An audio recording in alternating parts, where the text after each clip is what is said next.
Hey everyone, it's Miss Segovia, and it's time to do our notes on the plasma membrane. So, plasma membrane. Let's go ahead and Cornell it up. Draw a line down the side, and then we'll also do a line across the bottom for your summary. We got to keep your avid teachers happy. They love their Cornell notes. So let's start out first with the plasma membrane, a little definition. So the plasma membrane is a flexible boundary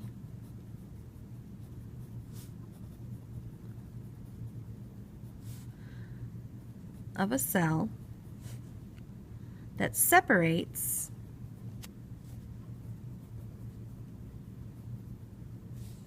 a cell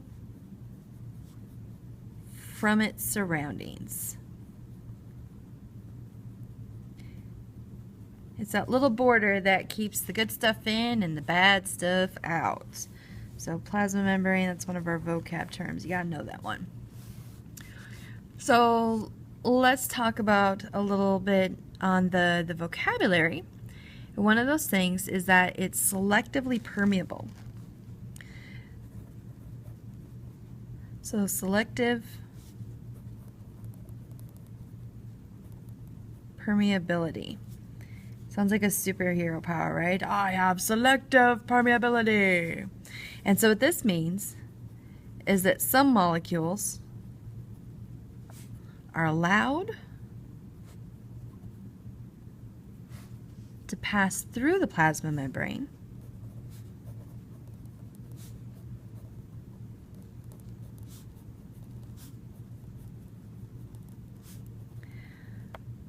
whenever they want, so at any time.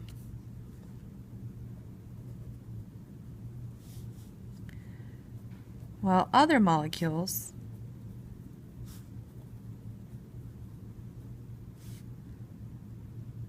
are only allowed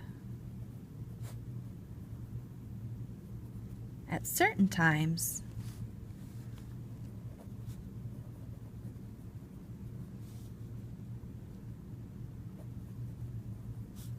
or in limited amounts.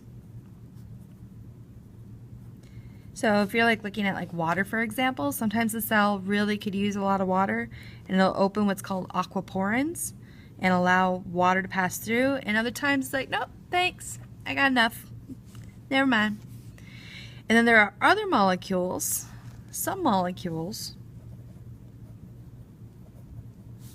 are never allowed. Might be a toxin, or it could be something that's a charged molecule, and so it's got a positive or negative charge to it and can't pass through, and the cell will never let it in. So let's talk a little bit about the structure of the plasma membrane. Here's where you get to learn another new fun word. So let's first do our title. Structure of plasma membrane. Sounds real fancy, like something a mad scientist would play with. Look out for my plasma membrane. So a really cool word you can learn, you can go home and impress your parents, is phospholipid bilayer. And what you might be saying to yourself is, hey, I've heard of the word lipid before. Yes, you have. That's awesome. So it is a double layered sheet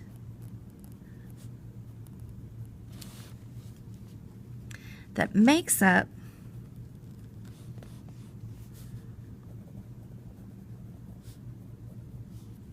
nearly all plasma membranes.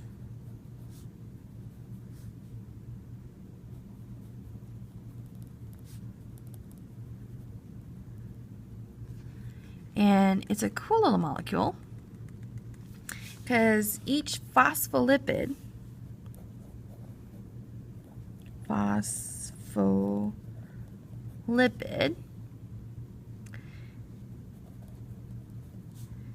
is made up of glycerol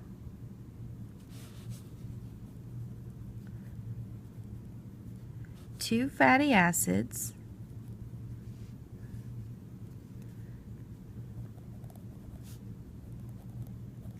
and a phosphate group.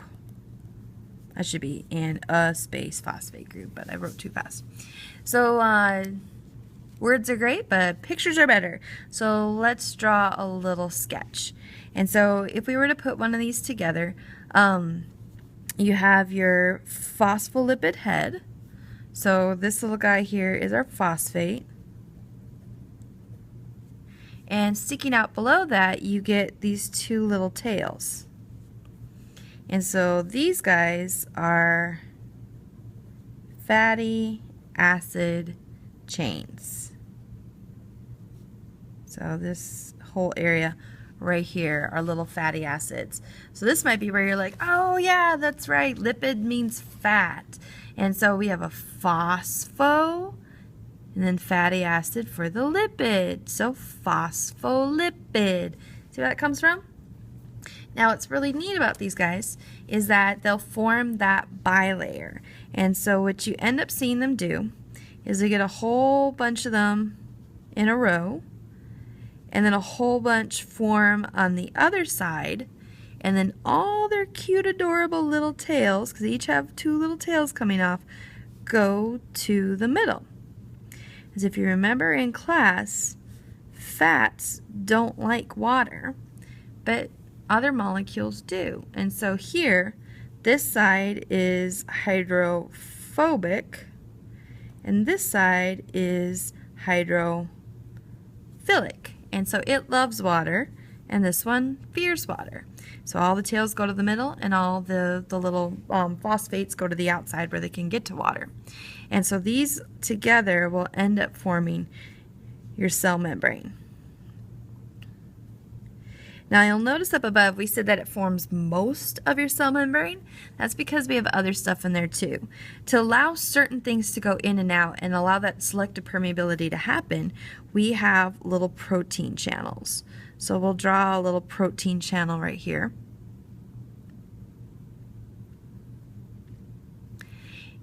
And we'll go ahead and label it.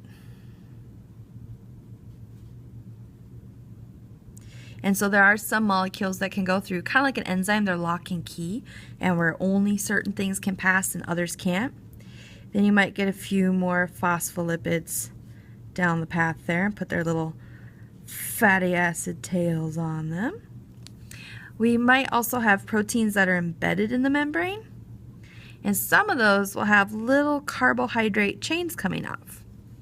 And we're going to write a little sentence on those. Those are our glycoproteins, and they tend to be signaling or identifying molecules. If you've heard like blood types, A type, B type, or AB, these little carbohydrate chains are actually what the A's and B's are made out of. So let's go ahead and label him. So carbohydrate, if I can spell today, carbohydrate chain, and this guy right here is just a protein that's embedded in the channel. So we can imagine that this would be outside our cell, and this might be inside our cell. And it would form a big circle going around and have all these little proteins embedded in the membrane. You might even see some cholesterol in there too. Helps keep the membrane nice and fluid and moving around, and keeps us all in good shape. So let's go ahead down here and do our last little bit, talking about our proteins so we remember why we put those in there. So protein molecules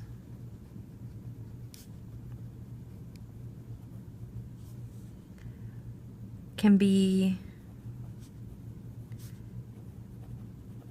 embedded in the bilayer. And again, we call it a bilayer because bi means 2, and there's 1, 2. And so our carbohydrate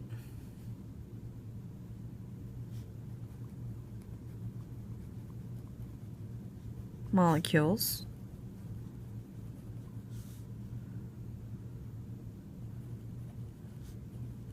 can be attached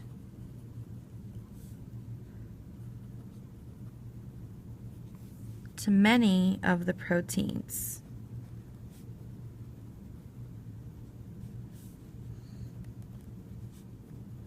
And can be used for signaling and identification.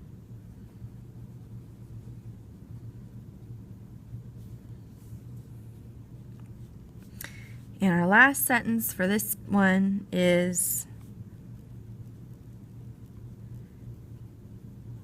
the organization of all these structures